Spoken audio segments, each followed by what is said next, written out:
Nous allons vérifier que le complexe Z1, le long complexe Z1 égale 2i est racine du polynôme P de Z égale Z4 plus Z3 plus 5Z2 plus 4Z plus 4, puis montrer que le conjugué de Z1 est aussi racine de P, vérifier que P de Z peut être factorisé par Z2 plus 4 sous cette forme-là et déterminer l'ensemble des racines du polynôme P.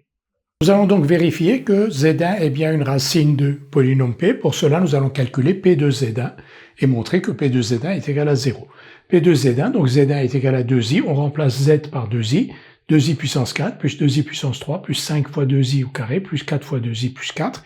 On remplace les i2 par moins 1, on obtient 16 moins 8i moins 20 plus 8i plus 4 qui est bien égal à 0. Donc P de 2i égale à 0, donc Z1 est bien une racine de P. Maintenant, on nous demande de montrer que Z1 bar est aussi une racine de P. Donc Z1 bar, c'est le conjugué de Z1 égale 2i. Le conjugué de 2i, c'est moins 2i.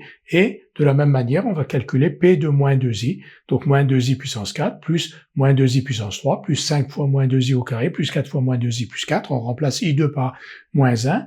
Et donc, terme à terme, ici on a donc 16 plus 8i moins 20 moins 8i plus 4. Et le résultat est nul aussi. Donc, P2 moins 2i est égal à 0, c'est-à-dire que P de Z1 bar, P du conjugué de Z1 est égal à 0, Z1 bar est donc aussi une racine de P. Nous allons maintenant vérifier que P de Z peut être factorisé sous cette forme-là par Z2 plus 4. Pour cela, nous allons calculer donc le second membre, Z2 plus 4 fois Z2 plus Z plus 1. On développe et on obtient P de Z, Z4 plus Z3 plus 5Z2 plus 4Z plus 4. Donc P de Z est bien égal à Z2 plus 4 fois Z2 plus Z plus 1. Et nous allons maintenant utiliser cette factorisation pour déterminer l'ensemble des racines du polynôme P. Nous allons maintenant déterminer l'ensemble des racines du polynôme P. P de Z égale 0 équivaut donc à Z2 plus 4 fois Z2 plus Z plus 1 égale 0, puisque P de Z égale à Z2 plus 4 fois Z2 plus Z plus 1. Donc c'est une factorisation de P de Z que l'on a là. Z2 plus 4 fois Z2 plus Z plus 1 égale 0, donc équivaut à Z2 plus 4 égale 0 ou Z2 plus Z plus 1 égale 0.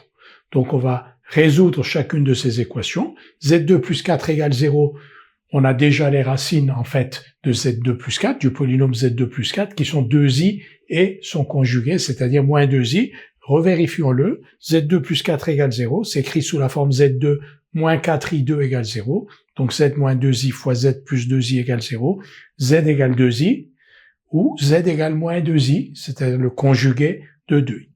Ensuite, résolution de l'équation Z2 plus Z plus 1 égale 0, le discriminant est égal à moins 3, moins delta égale 3, et donc l'équation a deux solutions que l'on va appeler, comme on a déjà Z1, qu'on pourrait dire celle-là c'est Z2, on va les appeler Z3 et Z4.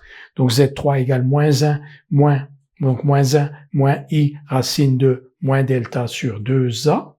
Donc moins 1 moins I racine de 3 sur 2 et moins 1 plus I racine de 3 sur 2. Nous avons donc les quatre racines du polynôme P, 2I moins 2I, moins 1 moins I racine de 3 sur 2 et moins 1 plus I racine de 3 sur 2. Les racines de P sont donc Z1 égale 2I, Z2 égale moins 2I, Z3 égale moins 1 moins I racine de 3 sur 2 et Z4 égale moins 1 plus I racine de 3 sur 2.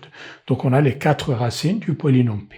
Le polynôme P n'a bien sûr pas d'autres racines, il est de degré 4, donc il a au maximum 4 racines et les voici.